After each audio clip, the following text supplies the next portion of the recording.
Greetings, Shinobi. FiOth here, and in this video we're gonna be going over who the Demon of Hatred is and why you have to fight him by the end of Sekiro. So, Sekiro does a pretty good job of introducing its enemies.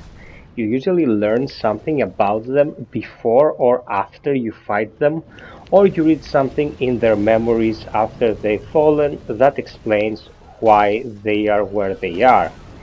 So, ending up close to the finale of the game, fighting a huge monster that's pretty much the toughest thing you've ever fought in the game, initially seemed a bit strange to me. That is, until I understood who this creature actually is. And if you pay close attention, it's pretty easy to understand its origin. After you manage to defeat it, you can go back towards the Ashina outskirts since the flames subside. This is where you initially met Lord Ishin. This woman was close to him, and her dialogue reads, "Oh, you're still alive. You know, don't you? You know who the one-armed demon was before." No. I see. It might be better that way. What a fate. To be set ablaze in the fires of hatred and suffer eternally as a demon. You put an end to his misery. That's all it was. Some advice. The hatred he channeled has lost its vessel for now. The longer the fires of war rage on, the more ashen this world will become. That does not mean you should step into his place. So this dialogue makes the whole thing pretty self-explanatory. The demon missing a corporeal arm and thus borrowing an arm made out of flame is the sculptor consumed by his hate. Throughout the course of the game, whenever you talk to him, he would say that all the Buddhas he could carve had a face of wrath.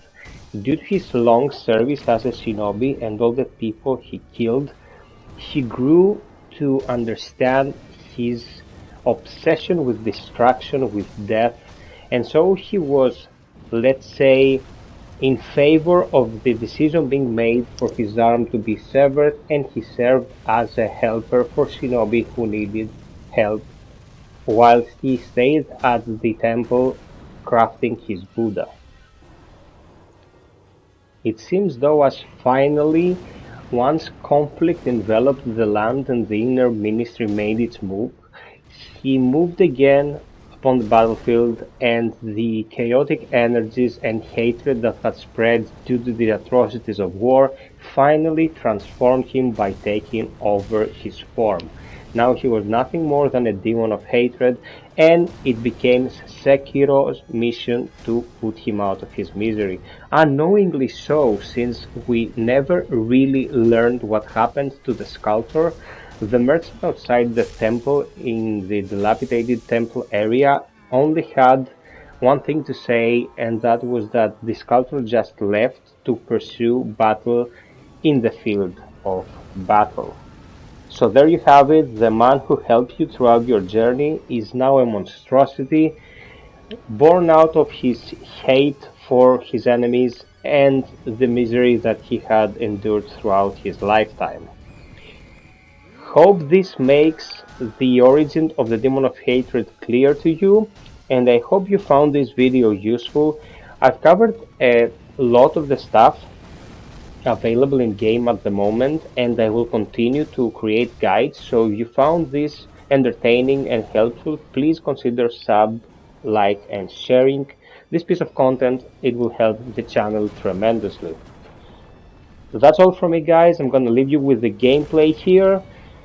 Until next time, be well, stay frosty, and always strive for perfection.